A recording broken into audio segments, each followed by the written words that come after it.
तो वैसे ही psychology learning theory अलग अलग थी, जिनमें सबसे बोला जाना चाहिए कि जो सबसे फेमस है और जिनका एग्जाम में हमेशा नाम आता है, जिन नाम सुनेंगे अगर कोई कॉम्पिटिटिव एग्जाम देते हैं आप लोग, तो उसमें सबसे ज्यादा नाम और क्वेश्चन जिनके आते हैं वो है जिन। तो लर्निंग थ्योरी में सबसे पहले इन्होंने सिद्धांत दिया था, उस सिद्धांत का नाम था संज्ञानात्मक विकास का सिद्धांत, कॉग्निटिव डेवलपमेंट थ्योरी। संज्ञानात्मक, जिसमें हम संज्ञान नाम सुन रहे हैं, संज्ञान या कॉग्निटिव, उसका क्या अर्थ होता है? संज्ञान अर्थात होता है किसी विषय के बारे में जानना, ठीक है? जानना, जैसे हम बात करते हैं उसके संज्ञान में क्यों नहीं डाले, मेरे संज्ञान में क्यों नहीं डाले, मतलब ये क्या होता है? मतलब मेरे मस्तिष्क में उस विषय के प्रति जानकारी आपने क्यों नहीं दी, वो कहलाता है संज्ञान। तो संज्ञान का अर्थ है जानना। तो इसी पे उन्होंने विकास जो है, जैसे जैसे विकास होता जाता है मनुष्य का, वैसे ही वैसे उसका ज्ञान क्या है, बढ़ता जाता है, या फिर वो जैसे विकास करते जाता है वैसे ही वो सीखते जाता है। इस पे उन्होंने ये सिद्धांत दिया है, इसको बोला जाता है संज्ञानात्मक विकास का सिद्धांत। तो ये जिन प्याजे के द्वारा दिया गया सिद्धांत है। देखिए, जिन प्याजे जो है वो कहाँ के रहने वाले थे? एग्जाम में ये भी पूछा जाता है कि जो जिन प्याजे हैं वो कहाँ के निवासी थे, ऐसा भी पूछा जा सकता है। तो जिन प्याजे हैं जो स्विट्जरलैंड के मनोवैज्ञानिक, ये भारतीय बायोलॉजी के स्टूडेंट थे। इन्होंने पीएचडी बायोलॉजी में की, लेकिन क्या है, मनोविज्ञान या साइकोलॉजी के क्षेत्र में उन्होंने बहुत काम किया है, इसलिए इनका मनोवैज्ञानिक के रूप में जाना जाने लगा। और ये जो सिद्धांत इन्होंने दिया है वो कब दिया है, नोट करते भी जाएंगे, क्योंकि कुछ वर्ड ऐसे हैं या फिर कुछ पॉइंट ऐसे हैं जो इसमें नहीं है। तो इन्होंने 1896 में ये सिद्धांत दिया था, 1896, ठीक है? और ये स्विट्जरलैंड के मनोवैज्ञानिक थे। इन्होंने जो प्रयोग किया, जो लर्निंग थ्योरी इन्होंने दी कॉग्निटिव डेवलपमेंट पे, वो अपने बच्चों पे उन्होंने पहला प्रयोग किया। उनके 3 बच्चे थे, इन बच्चों के उन्होंने 12 साल तक ये प्रयोग किया है, ठीक है? कि कोई विकास जब बच्चा करता है, मानव जब विकास करता है तो वो कैसे कैसे सीखता है। तो उस बेस पे उन्होंने देखिए, जैसे इन्होंने बोला है कि जैसे जैसे बच्चों की जैविक परिपक्वता, जैसे हम शारीरिक विकास अगर बोला जाए, फिजिकल डेवलपमेंट में ये जो बायोलॉजिकल मैच्योरेशन, मतलब इंटरनल जो मसल्स का डेवलपमेंट होता है, तो वैसे वैसे उनमें मैच्योरिटी आती जाती है, और जैसे मैच्योरिटी आती जाती है उनका जो सीखना है या समझ है वो बढ़ता चला जाता है। तो इन्होंने यही कहा था कि बच्चों के विकास के साथ, मतलब जैविक परिपक्वता के साथ साथ ही वह वस्तुओं के बारे में अपने दिमाग में कॉन्सेप्ट बनाने लग जाता है, एक अवधारणा या समझ का निर्माण करना स्टार्ट कर देता है। छोटे बच्चे होंगे तो उनकी समझ उनके एज के हिसाब से होगी, और बड़े बच्चे होंगे या बड़े होंगे एडल्ट होंगे तो उनकी समझ उनके एज से। तो ये उन्होंने बताया था, वस्तुओं के बारे में अपने अपनी समझ वो निर्धारित करने लग जाते हैं, अवधारणा बनाने लग जाते हैं। प्याजे ने ये भी बोला था कि प्याजे के देखो अकॉर्डिंग में बच्चे सक्रिय ज्ञान निर्माता तथा नन्हे वैज्ञानिक हैं। मतलब किसी काम को करने के लिए वो हमेशा देखना एक्टिव रहते हैं। आप कुछ भी बताते जाएंगे, कुछ काम करते जाएंगे, वो हमेशा एक्टिव ही रहेंगे, या फिर किसी काम को करने के लिए वो अपना दिमाग लगाते जाते हैं ना, किस तरीके से उसको काम करना है, वो उसके अपने लॉजिक होते हैं। तो इसीलिए उनको सक्रिय ज्ञान के निर्माता और नन्हे वैज्ञानिक, मतलब हर काम में वो खोजना चाहते हैं, ये क्यों होता है, क्या है, कैसे है, ये उनको जिज्ञासा रहते जाती है। फिर देखिए जो लास्ट में इधर है वो इसमें आप लोग लिख लेंगे। तो इसमें नेक्स्ट जो पॉइंट है कि बच्चों में थिंकिंग एडल्ट से अलग अलग होती है, न कि क्वांटिटी में। जैसे कि बुद्धि दिया गया है, भगवान ने अगर बुद्धि दी है तो सभी को बुद्धि दी ही है, लेकिन बच्चों में उसके स्तर और एज के हिसाब से होगी, और बड़ों में उसके एज और उसके लेवल के हिसाब से, लेकिन बुद्धि तो होगी ना, क्वांटिटी उसमें एक जैसी होगी। बस उसमें जो सोचने का है, बच्चों की थिंकिंग है वो अलग हो जाएगी, और जो एडल्ट है उनके सोचने का तरीका वो चेंज किया। तो ध्यान रखेंगे आप लोग, मैं जो समझाना चाह रही हूँ उसको समझेंगे, नोट करना है तो मैं बाद में भी नोट करवा दूँ, लेकिन जहां मैं नहीं, ये यहाँ पे नहीं है और बोल रही हूँ तो उसको आप नोट करते करिए, बाद में फिर आपको नोट्स भी मैं दे दूँ। तो इसमें ये जो प्याजे हैं उन्होंने कॉग्निटिव डेवलपमेंट पे कॉन्सेप्ट दिया था, एक अवधारणा तैयार की थी। ये पॉइंट हम नोट कर लेंगे, ये अवधारणाएं क्या होती है। इसमें देखिए उन्होंने बौद्धिक विकास करने के लिए जो इंटेलेक्चुअल डेवलपमेंट होता है उसको प्रत्यक्ष ज्ञान मतलब डायरेक्ट, जैसे बच्चा कोई चीज देखता है और वो अपने दिमाग में उसको क्या करता है, ग्रहण करता है।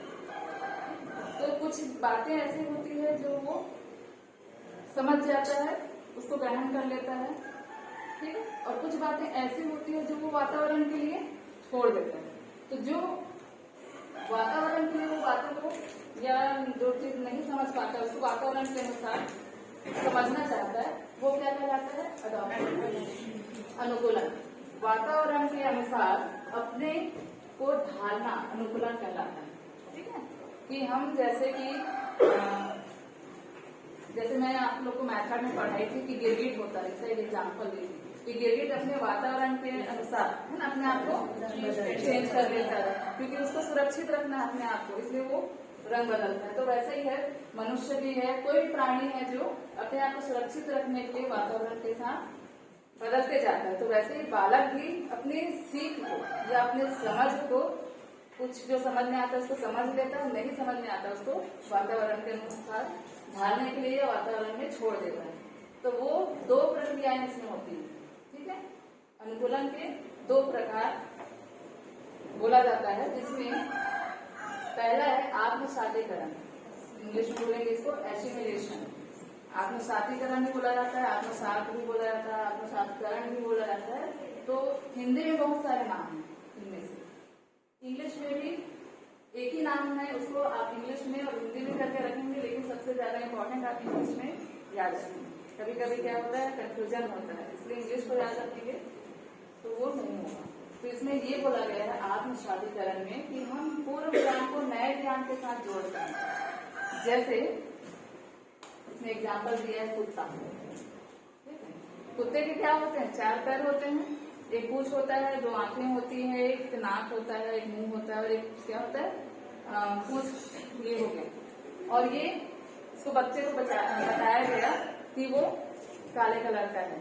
उन्होंने एक कुत्ता देखा और उसको बताया कि ये, तो उसको वो ग्रहण कर ली, अपने दिमाग में रख ली, अपने दिमाग में समझ ली कि ये जो कुत्ता है उसके 4 पैर हैं, एक मुंह है, 2 आंखें, एक नाक है ना, वो काले कलर का होता है। ये उन्होंने आत्मसात कर लिया, मतलब ग्रहण कर लिया, समझ लिया, ठीक है। उसके बाद क्या हुआ, इसके जो अनुकूलन के दूसरा जो प्रकार है, जो दूसरे भाग में जिसको बताया गया है, वो उसका नाम है समायोजन। इसको समावष्टीकरण भी बोला जाता है, ठीक है। समावष्टीकरण, समायोजन या सामंजस्य में भी उसको अर्थ ले लेंगे और इंग्लिश में बोलेंगे एकोमोडेशन। तो इसमें क्या होता है, पूर्व ज्ञान में परिवर्तन करके वातावरण के साथ तालमेल बिठाना। अब क्या हुआ, पूर्व ज्ञान उसने एक देखा बिल्ली, बच्चे ने एक बिल्ली देखा, उसके लिए कितने 4 पैर हैं, एक पूंछ है, 2 कान है, 2 आंखें हैं, एक नाक है, एक मुंह है। तो वो क्या बोली होगी, ये भी डॉग कुत्ता है, क्योंकि ये उन्होंने पूर्व ज्ञान से नए ज्ञान को जोड़ना चाहा कि ये उसने आत्मसात किया था और दूसरे वैसे ही जानवर को देखा तो वो उसको वही समझा। लेकिन उसकी मम्मी उसको बोली कि नहीं, ये बिल्ली है। क्यों, क्योंकि उसमें कुत्ता जो है वो भौंकता है और बिल्ली जो है वो म्याऊं म्याऊं करती है, तो दोनों में अंतर है। तो वो अब देखो, पुराने ज्ञान को नए ज्ञान के साथ जोड़कर एक नया तालमेल बनाए, मतलब एक नए ज्ञान या नए अनुभव का निर्माण, एडजस्ट करना कि हर 4 पैर वाले कुत्ता नहीं होते और वो काले कलर के ही नहीं होते, वो चेंज भी होते हैं। तो उन्होंने अंतर करना सीखा, तो वातावरण के साथ मिलके वो सीखना और उसमें अपने समझ में वो मॉडिफाई करना सीखना। तो ये होता है जीन पियाजे का सिद्धांत, उन्होंने ये बताया। फिर इसमें देखेंगे कि विकास की अवस्थाएं को उन्होंने एक चीज और है, जैसे कि साम्याधारण। साम्याधारण मतलब ये होता है संतुलन, इक्विलिब्रियम होता है, जिसका अर्थ होता है संतुलन करना। मतलब हम पुराने ज्ञान को नए ज्ञान के साथ जोड़ते हुए हम बैलेंस बनाते हैं कि हाँ क्या क्या हो सकता है, हमको क्या क्या बताया गया है उसके साथ हम और वातावरण के साथ साथ मिलकर और क्या क्या कर सकते हैं। नहीं दिख रहा आपको? इस तरीके से संतुलन करते हैं। देखो, आत्मसात्करण और समायोजन की प्रक्रिया के बीच संतुलन कायम होता है। वो एक बैलेंस बनाकर चलती है अपने प्रीवियस नॉलेज को न्यू नॉलेज के साथ, प्लस वो क्या हो जाता है एक्सपीरियंस में चेंज हो जाता है। तो इस तरीके से इसमें जो वो धारणाएं का निर्माण करते हैं, जो उसमें कॉन्सेप्ट तैयार होता है, उसको क्या बोला जाता है? स्कीमा। ठीक है, स्कीमा किसे बोला जाता है, ये भी क्वेश्चन में आता है। तो इसमें देखिए, मानव के दिमाग में जो चीजें पहले से स्टोर होती है, मतलब वो आत्मसात जैसे पहले से है, इसको बताया गया, उनका प्रयोग करके किसी विषय के प्रति धारणा बनाते हैं। मतलब उसको प्रयोग की समायोजन की तरह है, उसके बाद एक नया कॉन्सेप्ट उसमें तैयार है, तो वो कहलाता है स्कीमा। तो स्कीमा ये समझ में आ गया। स्कीमा मतलब हम किसी विषय के प्रति धारणा बनाते हैं। जैसे कि आपको जीन पियाजे नाम सुना होगा आपने, बहुत सारे एग्जाम, ये आपके पहले से धारणा बनी है।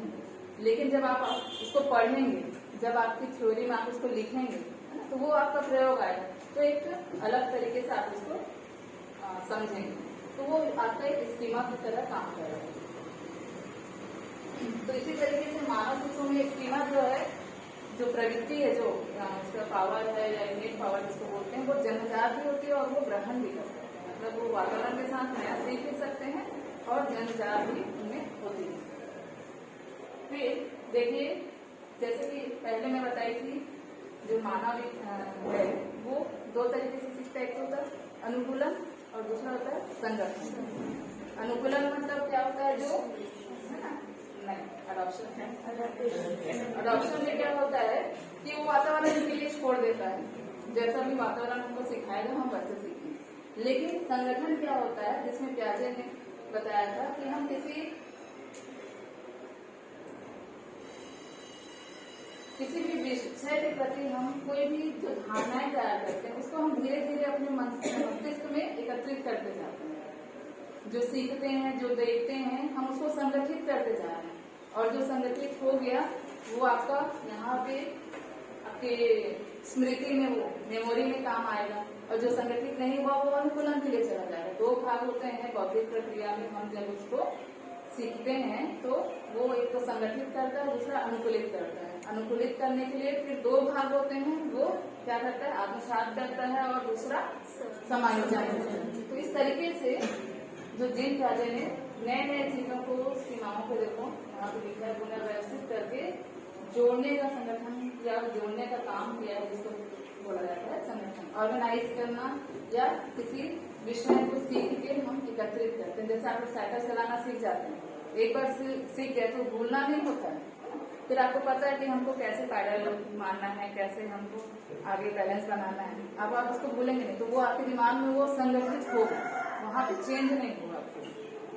लेकिन अगर आपको बाइक चलाना है तो आप क्या करेंगे, अब उसको वातावरण या किसी को सिखाने का इंतजार करेंगे।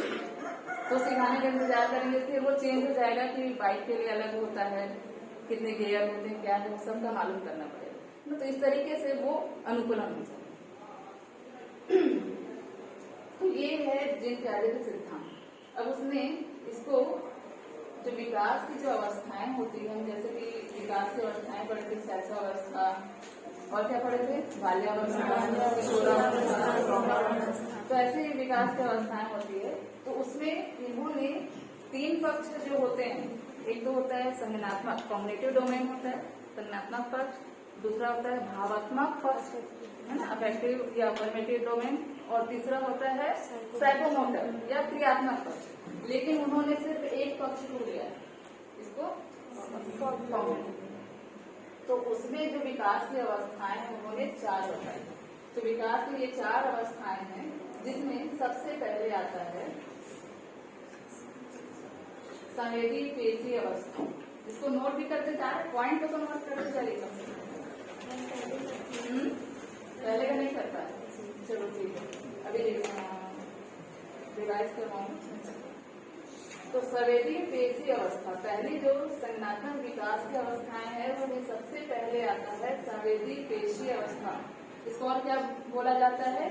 इंद्रिय गति काल भी बोला जाता है। बहुत सारे नाम हिंदी में, इंद्रिय गति काल या इंद्रिय गामक काल लिख लेंगे आप लोग, क्योंकि इसमें सिर्फ एक ही नाम बताया, संवेदी पेशी अवस्था या इंद्रिय गामक काल या इंद्रिय गति काल, या फिर आप एक इंग्लिश में याद रखेंगे सेंसरी मोटर। तो सेंसरी मोटर में होता क्या है, देखो इस अवस्था में ज्ञानेंद्रियां, हिंदी में आप नाम पढ़ेंगे तो ज्ञानेंद्रिय गामक काल में जो बोली है, तो ज्ञानेंद्रिय मीन्स होता क्या है? सेंस। कितने सेंस होते हैं आपके? 5 सेंस होते हैं, आँख, कान, नाक, त्वचा और ये जीभ। तो उसके जरिए वो सीखता है बच्चा। जो छोटा होता है इसकी सीखने की जो उम्र है वो कितने से कितना माना जाएगा इस अवस्था को? जन्म से लेके 2 वर्ष तक। तो 2 वर्ष तक जो बच्चा है वो अपने सेंस के जरिए सीखता है और उसको कुछ नहीं सिखाया जा सकता है ना। वो अपने सेंस के जरिए, आँख के जरिए वो देखेगा तभी सीखेगा। उसको जैसे फैन देख रहा है उसको तब वो पता चलेगा कि क्या है। कुछ चीज वो सुनेगा तो सीखेगा, कुछ चीज चखेगा तो धीरे से उसको समझ में आएगा तो कुछ खाने की चीज है। कुछ आप उसको नोचेंगे या फिर कुछ ऐसे वो टच करेंगे तो पता चलेगा तभी वो कि कोई हमारे आसपास में है। इस तरीके से वो अपने सेंस के जरिए ही सीखता है।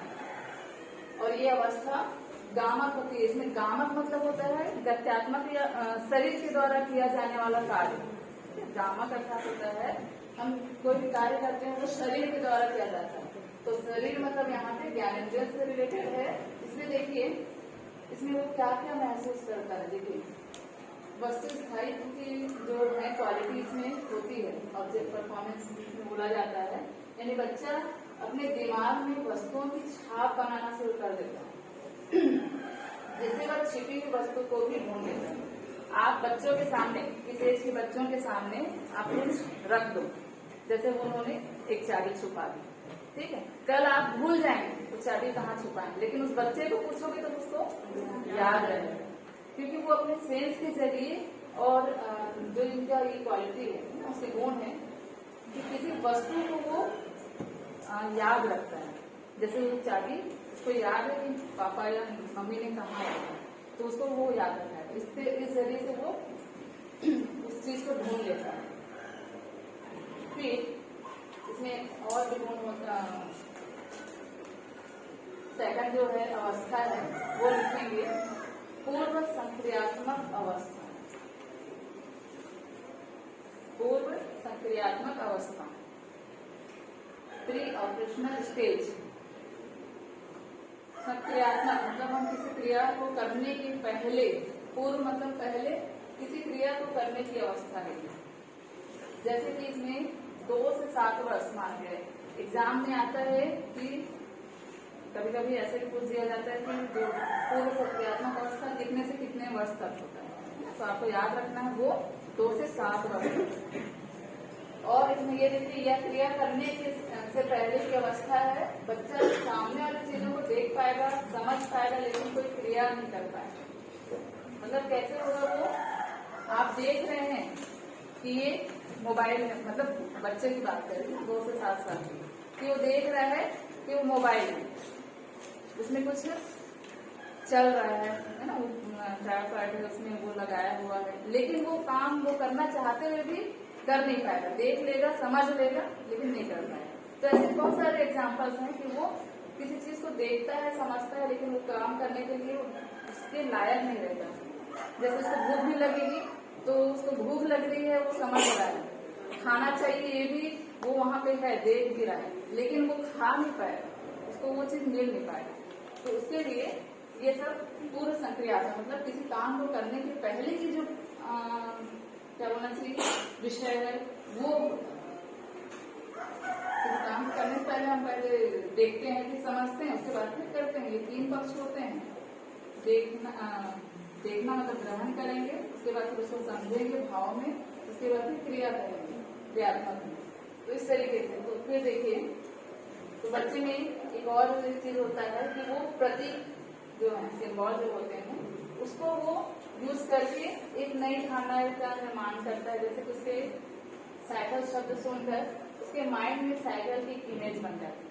जैसे तितली बोलोगे, बटरफ्लाई बोलोगे तो वो बटरफ्लाई का दिमाग मतलब इस एज में वो सिंबल के जरिए समझना जानता है।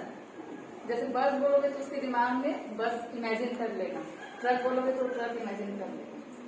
और इस तरीके से वो क्या करना है अपना काम करेगा। जैसे कि आप देखे होंगे छोटे बच्चों को झाड़ू ले लेते हैं, ठीक है, और झाड़ू को कैसे घोड़ा की तरह यूज करते हैं। तो उसको ये पता है कि घोड़ा कैसे दौड़ता है, घोड़े में कैसे बैठा जाता है, तो वो प्रतीक को समझने लग रहा है। तो यहाँ पे यही बताया गया है। इसमें ये भी क्वेश्चन करते हैं कि प्रतीक को समझने का किस अवस्था में मतलब थोड़ा सा चेंज हो सकता है क्वेश्चन, ऐसा नहीं कि एज इट इज वैसा ही है, लेकिन प्रतीक जो है वो संकेत वो सब उसको किस अवस्था में समझ में आता है या किस अवस्था में प्रतीक का निर्माण होता है। तो इस टाइप से प्रश्न भी आते हैं। तो वो आपको यहाँ पे याद रखना होगा पूर्व संक्रियात्मक अवस्था में वो सिंबल को यूज करने के लिए सक्षम हो जाता है। इसमें जैसे मैं ट्विक्स का सिंबल ली हूँ उस चीज को वो बटरफ्लाई की तरह भी ऐसा फेंकती है। देखो बटरफ्लाई जैसे उड़ रहा है, मतलब ये पता है कि बटरफ्लाई कैसे उड़ती है। इस तरीके से वो कई प्रतीकों या कई संकेतों को समझ के दूसरे में अप्लाई कर सकता है। फिर अगला है इसी में देखो इस स्टेज में लक्ष्य निर्देशित व्यवहार की क्षमता आ जाती है। यहाँ गोल नहीं है, गोल है, तो इसमें ध्यान रखेंगे कि जो लक्ष्य है उसको उसका लक्ष्य क्या होता है। मान लो खेलना है, खाना है, तो वो लक्ष्य को हम कैसे उसको प्राप्त कर सकते हैं, ये क्षमता उनमें आ जाती है कि हम किसी चीज को खाना है या किसी चीज को खेलना है या खेलने के लिए हमें वो चीज चाहिए तो हम कैसे मांगेंगे, इसको वो व्यवहार करना सीख जाता है। जैसे कि वो बच्चे ये देखते हैं कि जब घर में जो बड़े होते हैं उसका मूड कैसा है, उस मूड के हिसाब से फिर वो अपनी बातों को बोलते हैं। गुस्से में रहेंगे तो वो अपनी चीजों को नहीं मांगेंगे, जैसे हंसते रहेंगे या खुश रहेंगे तभी वो उस बात को बोलेंगे ताकि वो चीज उसको मिल जाए। तो इस तरीके से वो अपने लक्ष्य को प्राप्त करने के लिए व्यवहार करना सीख जाता है, तो वो क्षमता इनमें आ जाती है। इस तरीके से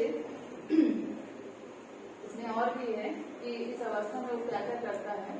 जैसे जीववाद है, जीववाद मतलब यहाँ पे बच्चे को ये समझ में आ जाता है, समझ में नहीं आ जाता है कि सजीव और निर्जीव वस्तुओं में अंतर नहीं कर पाता है। कैसे आप लोग देखे होंगे जब बच्चे को लगता है अगर वो गिर गया, ठीक है, तो उसके मम्मी आके बोलती है, जब वो रोता है तो उसकी मम्मी बोलती है अरे चुप हो जाओ, वो टेबल को मार देगा, अरे इससे मारा, चलो इसको मार देते हैं। तो उसको ये नहीं पता है कि वो निर्जीव वस्तु है, वो तो नहीं लगा सकता, वो तो गलती से ही खुद से गिरा है। लेकिन उसको ये नहीं पता होता, जैसे एक एड है आप लोग देखे होंगे, ये वाला एड नहीं है या फिर कुछ वीडियो आया कि वो जाकर वहां पे लगा देता है, अपने आप को रोना चालू कर देता है, मतलब वो मार रहा है ऐसा ऐसा वो रोता है, फिर हट जाएगा, ये जो दरवाजा है फिर हट जाएगा, फिर वहां चुप हो जाएगा। मतलब आप बच्चे को बताओगे कि सजीव चीज जब सजीव चीज में, जैसे सजीव मतलब मैं है ना, मुझे चोट लगे इससे तो इसको मारूंगी तो मैं ठीक नहीं हो जाऊं, लेकिन बच्चे को अगर बताओगे इसको मारेंगे तो वो चुप हो जाएगा। तो इसमें अंतर करना उसको नहीं आता है कि लिविंग थिंग्स और नॉन लिविंग थिंग्स में डिफरेंस नहीं आता। अहम केंद्रित है अगला जो है, इसी का ही पॉइंट है।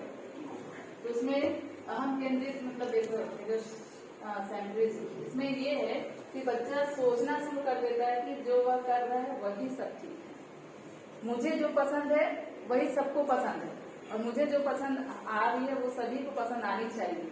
जैसे मेरी मम्मी है तो ये सिर्फ मेरी ही मम्मी, मेरी मम्मी गोद में बैठना है मतलब मैं ही बैठूंगी, कोई और नहीं बैठे, है ना। एक मतलब वो हर चीज में आत्म केंद्रित, जैसे मैं पढ़ाई थी आपको स्टेज में पढ़ाई थी ना, डेवलपमेंट स्टेज में, कि वो सेल्फ लव जो उसमें भावना रहती है, जो सब चीज मेरा ही है, मैं ही हूँ, सभी मुझे प्यार करे। तो वैसे ही है, अगर उसको आइसक्रीम पसंद है, ये चॉकलेट पसंद है, तो सिर्फ वो उसी को ही पसंद है ऐसा नहीं, सबको पसंद आना चाहिए। मैं जो खा रहा हूँ वही सब खाएं, ऐसा उसमें अहम केंद्रित जो भावना है वो आती है। एक और है इसी में ही, उसके जो क्वालिटी है वो है अपलटाव, अपलटावी। मतलब ये है जैसे उलट पलट की भावना, उलट पलट का जो चीज है उसको नहीं पता होता। जैसे 4 + 6 = 10 होता है, ये उसको पता रहेगा, लेकिन अगर उसी को चेंज कर दो, 6 + 4 बोल दो, तो उसको वो नहीं कर पाएगा, काउंट नहीं कर पाएगा। मतलब उसको थोड़ा सा क्वेश्चन चेंज कर दो तो उसको समझ में नहीं आएगा। जैसे कि छत्तीसगढ़ किसकी राजधानी है, ऐसा अगर बोल दो, छत्तीसगढ़ की राजधानी क्या है अगर बोल दो, तो वो बता देगा रायपुर है, लेकिन रायपुर किस राज्य का, किस राजधानी का राज्य है बोलोगे तो वो उसको घूम जाएगा। तो इस तरीके से है कि इसमें उलट पलट का जो गेम होता है या जो सोच होता है उसको समझने में नाकाम होता है। इसी में एक और है मुद्रा संप्रत्यय, दूरी, भार, ऊंचाई की योग्यता आदि कॉन्सेप्ट की कमी होती है इस अवस्था में। मुद्रा संप्रत्यय मतलब जो है पैसा, और पैसा के जो वैल्यू, हाँ, वो नोट को नहीं पकड़ेगा, वो सिक्के को पकड़ेगा अगर आप दोगे। क्यों? सिक्का में बहुत आवाज आती है, वजन है, बहुत सारा है, तो वो ऐसा लगेगा कि ये बहुत अच्छा है, इसकी वैल्यू ज्यादा है। और नोट को वो हो सके तो फाड़ भी देगा या फिर फेंक देगा। तो इस तरीके से उसको मुद्रा जो है पैसे की वैल्यू है या उसका इम्पोर्टेंस है या उसका कॉन्सेप्ट जो है, धारणा जो है, वो उसमें निर्धारित नहीं कर पाता। भार और दूरी, इसमें भी देखो, जैसे 1 किलो रुई है और 1 किलो पत्थर है, तो कौन ज्यादा वजन होगा बताओ? दोनों समान होगा, है ना, क्योंकि दोनों 1-1 किलो है। लेकिन वो क्या सोचेगा, रुई जो है ज्यादा वजन है क्योंकि वो बड़ा दिख रहा है, और जो पत्थर है वो छोटा दिख रहा है, तो इसलिए वो वजन कम होगा। ऐसी वो सोच निर्धारित करे। तो हम अगर देखें तो उसमें ये जो भार है उसका भी नॉलेज उसमें नहीं है, बस ये सोचता है कि जो चीज बड़ी होती है, बड़ी दिखती है, वो ज्यादा वजन होती है, और जो चीज छोटी दिखती है वो कम होती है। तो वैसे ही है, जैसे कि वो ये देखेगा ऊंचाई, कई लोग ऐसे होते हैं ना, छोटे बच्चे भी होते हैं लेकिन हाइट उसकी बहुत ज्यादा होती है, तो उसके दिमाग में ये आएगा जो ऊंचा होता है वो बड़ा होता है, और जिसकी हाइट कम होती है वो छोटा होता है, वो ऐसा इमेजिन करता है ना, उसकी ये धारणा है। तो ये भी कॉन्सेप्ट इस अवस्था में इसकी कमी होती है। पूरे संख्यात्मक में ये सब कम है, ध्यान रखना। अगला पॉइंट है वो है केंद्रीकरण। इस एज में केंद्रीकरण की ध्यान देके एक समय में किसी वस्तु की केवल एक विशेषता पर ध्यान दे पाने की आवृत्ति को सेंट्रेशन कहते हैं। मतलब वो केंद्रित करने वाली विशेषताएं इसमें पाई जाती है। जैसे आप मोबाइल दे दोगे तो वो सिर्फ जिस चीज को देखता है बस उसी को ही देखेगा। मान लो वो गेम खेलता है तो सिर्फ गेम ही खेलेगा, उसको और मोबाइल से क्या क्या यूज किए जा सकते हैं उसको वो ध्यान नहीं देगा, या फिर उसको में जाएगा नहीं। मान लो उसको फोटो लेना या फोटो देखना ही बस अच्छा लगता है तो सिर्फ वो उसी पे ही केंद्रित हो जाएगा, सिर्फ फोटो ही देखेगा कि मोबाइल से फोन किया जाता है ऐसा, तो वो सब चीज वो नहीं जाने। तो ये केंद्रीकरण की भावना या केंद्रीकरण की विशेषताएं भी इस अवस्था में पाई जाती है। अगला है संरक्षण, कंजर्वेशन। इसमें देखिए, अगर किसी वस्तु के साइज या शेप में चेंज कर दें तो उसकी क्वांटिटी पर कोई प्रभाव नहीं पड़ता। लेकिन बच्चा क्या समझेगा, जैसे कि ये छोटा गिलास ऐसा दिख रहा है इसको, और ये बड़ा गिलास दिख रहा है, लेकिन ऐसा है नहीं। दोनों का अगर देखें, बॉटल में 1 लीटर बॉटल है, कोई छोटा ऐसा चौड़ा रहता है, कोई 1 लीटर बॉटल है वो ऐसा लंबा रहता है। लेकिन बच्चा क्या सोचेगा, जो लंबा है, जो ऐसा दिख रहा है, उसमें पानी ज्यादा है, तो वो इसको पीने की कोशिश करेगा इसमें। तो ये इसको अंदर करना वो नहीं समझ पाता है। यहाँ पे देखिए, साइज या शेप में वो चेंज कर दो तो ऐसा लगेगा कि जो चीज बड़ा दिख रहा है, जैसे मैं अभी उसके बारे में बताई, ऊंचाई के बारे में, वैसा ही है इसमें कि वो कंजर्वेशन करना उसको नहीं आता, समझ करना नहीं आता। इसमें अगला है पॉइंट है वो है, इसमें लिख लेंगे हिंदी में क्रमबद्धता, सीरियसनेस, तो सीरीज में जो चलता है, सीरियली जो चलता है। तो इसमें बच्चे को देखो आकार में रखना नहीं सीख पाता। इस अवस्था में बच्चा आकार में रखना भी नहीं सीख पाता। कैसे कि कौन सी चीज बड़ी है तो उसको हम पहले रखें, फिर उसके बाद उसके बाद वाले जो साइड उसको रखने, फिर उसके रखना, ऐसे रखें, वो नहीं समझ पाता। जैसे कि इसमें ये क्या थोड़ा सा इसमें रख दिया गया है, बड़े को पहले उसके बाद छोटा छोटा ऐसा रख दिया गया है, तब वो उसको देख लीजिए, लेकिन वो अलग से उसको रखने नहीं सीख पाए।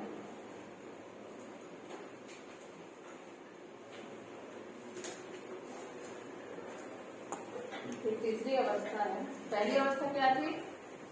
Sensory motor. दूसरी अवस्था प्री ऑपरेशन, और तीसरी अवस्था है ये कॉम्प्लीट ऑपरेशन स्टेज, मूर्त संक्रियात्मक अवस्था। मूर्त मतलब क्या होता है? जो चीज को हम प्रत्यक्ष देखते हैं, ठीक है, वो मूर्त अवस्था कहलाती है। जैसे ये चेयर देख रहे हैं, ये देख रहे हैं तो ये मूर्त अवस्था में, ये भी देख रहे हैं मूर्त अवस्था, जितने भी चीजें देख रहे हैं सब मूर्त अवस्था। और जो हम सोच रहे हैं या फिर नहीं देख रहे हैं, जिसके बारे में हम सिर्फ चिंतन कर रहे हैं, इमेजिन कर रहे हैं, वो अमूर्त या अब्स्ट्रैक्ट है। जो देखना होता है वो मूर्त कॉम्प्लीट अवस्था है, और जो नहीं देखना है सिर्फ हम इसके बारे में सोचते हैं, चिंतन करते हैं, वो अमूर्त है। दोनों में अंतर है, मूर्त और अमूर्त। तो ये मूर्त है। यहाँ पे देखो इस अवस्था में बच्चा जो सामने रखी चीजों को देखकर कुछ कर सकता है और उन पर चिंतन करना शुरू कर देता है। पहले वाले अवस्था में वो सिर्फ देखता था और समझता था, बस उस हिसाब से वो अपना निर्माण करता था, समझ। लेकिन अब यहाँ पे देखने समझने के बाद उस पर वो चिंतन भी कर रहा है मूर्त अवस्था कि जैसे कि यहाँ पे है एग्जाम्पल, ये जो हम लोग पढ़े अभी, अपलटावी, मतलब ये अपलटाव उलट पुलट इसको बोलते हैं, जीववाद, मुद्रावाद, संरक्षण, क्रमबद्धता, ये सब जितनी भी योग्यता अभी पढ़े, जो फर्स्ट जो अभी अवस्था थी उसमें नहीं थी, लेकिन यहाँ पे वो गुण आ जाता है। वो जब सब चीज को समझने लग जाता है, ये समझने लग जाता है कि जो नोट है उसकी वैल्यू ज्यादा है, सिक्के की वैल्यू उसके अकॉर्डिंग कम है। हार में वो ये भी देखने लग जाता है कि कौन सा चीज, अब ये उसको ये नहीं पता है, मतलब वो ये नहीं ध्यान देता कि चौड़े वाले जो बर्तन है उसमें पानी कम है और लंबे वाले बर्तन में पानी, बस वो ये देखता है कि हमको पानी पीना है, किसी भी चीज को उठा के उसमें पी लेता है। तो इस तरीके से उसमें ये सब क्वालिटी आ जाती है। इसमें है फिर आगमनात्मक कल्पना। देखिए हाइपोथेटिकल, इसमें क्या होता है, आप लोग इंडक्टिव और डिडक्टिव मेथड पढ़े हो अभी? आगमन विधि और निगमन विधि आपके मेथड में नहीं पढ़े होगे तो पढ़ोगे, फिर भी मैं थोड़ा सा बता देती हूँ। आगमन विधि या आगमनात्मक कल्पना मतलब होता है इंडक्टिव। तो इंडक्टिव मतलब होता है हम किसी चीज को उदाहरण से नियम की ओर जाते हैं, उदाहरण से नियम की ओर, फ्रॉम एग्जाम्पल टू प्रिंसिपल। उदाहरण से हम नियम की ओर जा रहे हैं, वो कहलाता है आगमनात्मक या आगमन या इंडक्टिव। इसमें हाइपोथेटिकल भी बोला जाता है इसलिए। और ये सोच कैसी होती है, जैसे हम बच्चे को बोलते हैं कि आपका क्या नाम, तो वो अपना नाम बताएगा। आप किस जगह पे बैठे हैं तो बोलेगा टेबल। आप कहाँ पे रहते हैं तो बोलेगा जगदल। तो नाम, टेबल और जगदल, ये किसका बोध कराता है? संज्ञा है। तो हम कहा उदाहरण से हम अब नियम की ओर गए थे, तो वो कहलाता है आगमन। ठीक है, उदाहरण से हम नियम की ओर जाए। तो इसमें ये जो है बच्चा उदाहरण के ऊपर आधारित होकर तर्क करने लगता है। किसी भी बच्चे को आप देखो, उनके एग्जाम्पल से लेकर उसको समझाओ तो उसको बहुत जल्दी समझ में आएगा। तो ये थिंकिंग उनमें आ जाती है। जैसे इसमें ये एग्जाम्पल है कि आप पेड़ के बारे में बता रहे हो, तो क्या होगा, पेड़ की जानकारी आप पहले दे दोगे कि पेड़ हमारे लिए क्यों जरूरी है, वो ऑक्सीजन देता है और उससे फल मिलते हैं, ऐसा करके आप बता रहे हैं। उसके बाद फिर आप फोटोसिंथेसिस के बारे में बता रहे हैं, मतलब आप उदाहरण से नियम की जा रहे हैं, तो वो आगमनात्मक है। अब चौथा जो स्टेज है वो है औपचारिक संक्रियात्मक अवस्था, जो 11 से 15 वर्ष तक है। फॉर्मल ऑपरेशनल स्टेज, ये 11 से 15 वर्ष। एक प्रकार से ये कौन सी अवस्था है, एक प्रकार से बोल सकते हैं ये किशोर अवस्था। और उसके पहले वाला जो है बाल्यावस्था था, चाइल्डहुड, उसके पहले वाला था इन्फेंटिलिटी।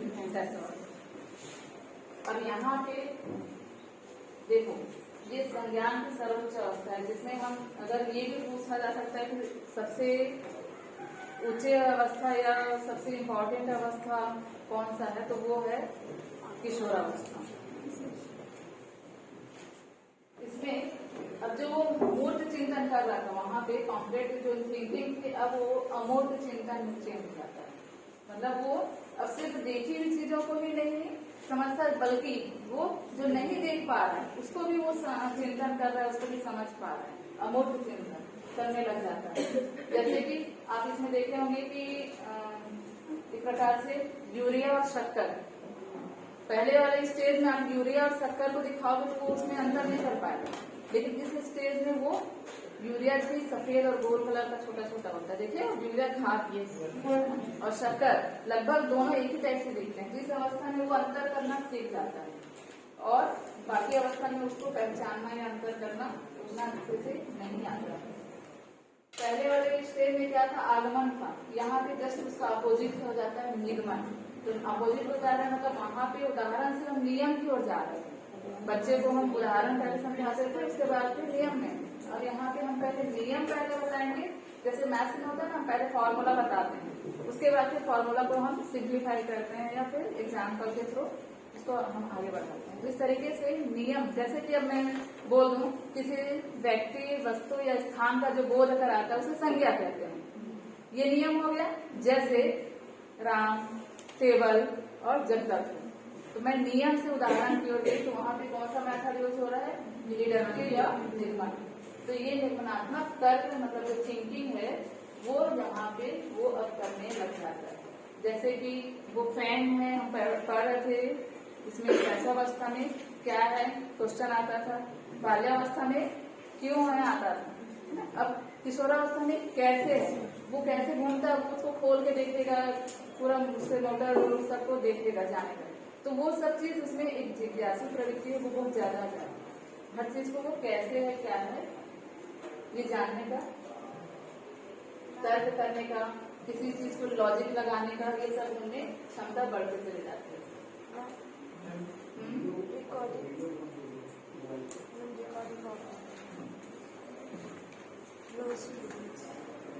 फुल हो गया होगा, बहुत ज्यादा बढ़ गया।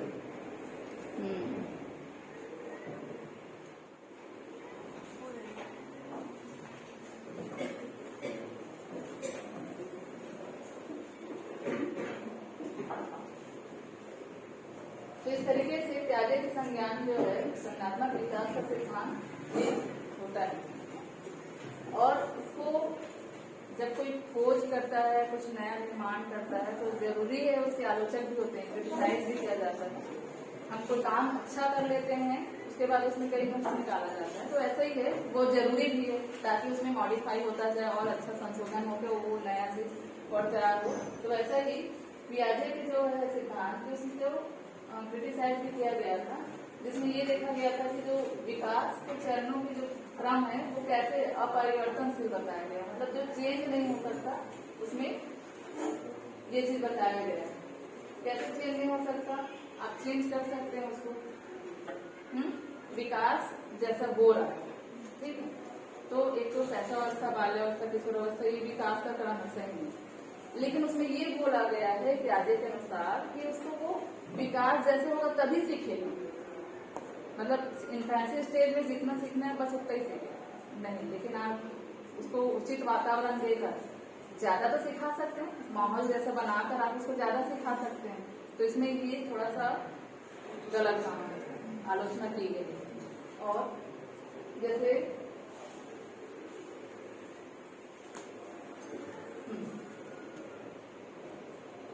ये आलोचना है बस, उसके बाद फिर देखते हैं कि इस सिद्धांत का शैक्षिक उपयोग हम हर अवस्था में देखे हैं कि उसको शिक्षा के स्वरूप में कैसे लेकर आते हैं।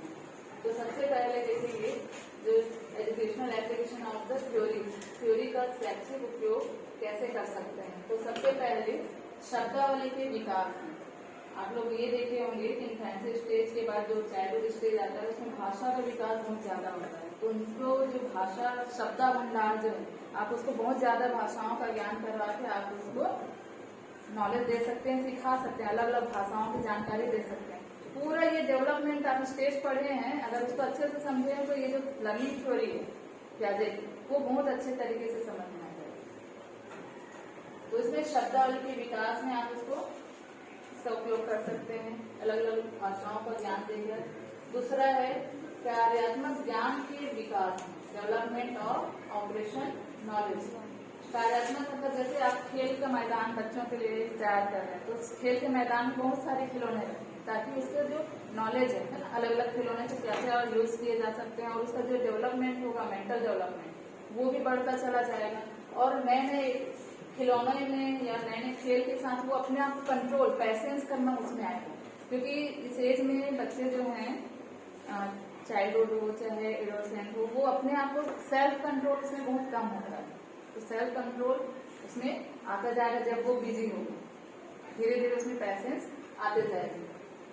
तीसरा है कल्पनाशीलता का विकास, क्योंकि इमेजिन करना बहुत, उनको हर चीज में इमेजिन करते हैं वो। तो आप इमेजिन को कहाँ पे लेकर आ रहे हैं, जैसे मैं पहले ही पढ़ा चुकी हूँ सब, है ना, बस उसको थ्योरी में ये अप्लाई किया गया है। कविता कहानी के जरिए आप छुट्टी के टाइम में उनको बोल दीजिए कि कविता लिखिए, कहानी लिखिए, कुछ काम, कुछ एक्टिविटीज करने के लिए उनको फ्री छोड़े, तो वो जो सोचने की जो उनकी क्षमता है, कैपेसिटी है, जो थिंकिंग करने वाली, वो बहुत बढ़ते जाएगी। वो क्या क्या इमेजिन कर सकता है, उसकी सोचने की क्षमता कहाँ तक जा सकती है, उसकी उड़ान कहाँ तक हो सकती है, ये सब पता चल सकता है। तो इससे उसको आप और आगे बढ़ा सकते हैं, उसकी प्रतिभा को। परिपक्वता के आधार पर शिक्षा, मैच्योरिटी के आधार पर हम उसको बेसिक नॉलेज दे सकते हैं, जिसमें ऐसे ऐसे गेम करवाया जाए जो उसके लिए आगे चलकर यूजफुल हो। ऐसा नहीं कि हम सिर्फ जो एक्टिविटीज करवा रहे हैं वो वहीं तक सीमित हो जाता है। हर काम जो करवाया जाता है, सिखाया जाता है स्कूल में, वो आगे के लिए उसको बेनिफिट मिलता ही है, चाहे फिजिकली हो चाहे मेंटली हो।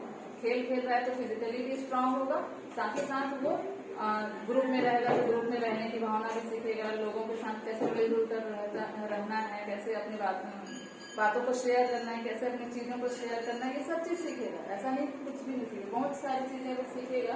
तो वैसे ही है, इसमें हमको ये देखना है कि मैच्योरिटी के आधार पर कैसे कैसे सीख सकता है, क्या क्या सीखना उसको करवाया जा सकता है। इस एज में, इस थ्योरी में वर्गीकरण का विकास भी बहुत ज्यादा होता है। तो उसमें आप ये देखें कि वो क्या चीज को क्लासिफाई कर सकता है, उसकी कैपेसिटी के साथ साथ उसकी एबिलिटीज कितनी है।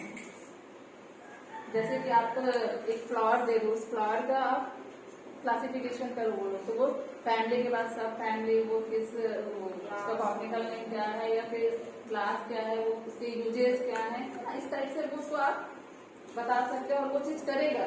तो ये उनमें आप सिखा सकते हैं, व्यवस्थित करना किसी भी विषय को या किसी भी ज्ञान को। अगला है संप्रत्यात्मक अधिगम, कॉन्सेप्चुअल लर्निंग। इसमें क्या होता है, जो बच्चे, जो शिक्षक होते हैं, जो पेरेंट्स होते हैं, वो क्या करते हैं, बस एक बच्चों को ये बोल दिया जाता है कि बस पढ़ लो। ऐसा नहीं होना चाहिए, बच्चों को टाइम देना चाहिए, उनमें समझ का निर्माण करना चाहिए, ना कि रटने के लिए। वो क्या, ये बस होता है कि जल्दी जल्दी कोई काम हम सीख जाएं, ये पेरेंट्स चाहते हैं, टीचर भी चाहते हैं। लेकिन टीचर और पेरेंट्स को समझना होगा कि बच्चा समझ रहा है कि नहीं समझ रहा है। वो सिर्फ ये देख रहा है कि रटने से हम वो चीज जल्दी सीख जा रहे हैं, तो वो रटने का काम सीखना चालू कर देता है। उसके बाद जैसे उसका टाइम निकल गया, उसको भूल जाता है। लेकिन अगर वो चीज को, वो विषय को वो समझेगा तो उसको भूलेगा नहीं। तो समझ का निर्माण यहाँ पे बहुत जरूरी है। इसीलिए पढ़ने के लिए उत्साहित नहीं करना चाहिए, बल्कि ये करना चाहिए कि वो क्या एक्टिविटीज कर सकते हैं, क्या उन्हें समझ का निर्माण किया जा सकता है। मेन थ्योरी का फंडामेंटल यही है कि सोच का विकास करना, समझ का निर्माण करना, विकास के साथ साथ उसके सीखने की जो प्रक्रिया है उसको आगे बढ़ाना।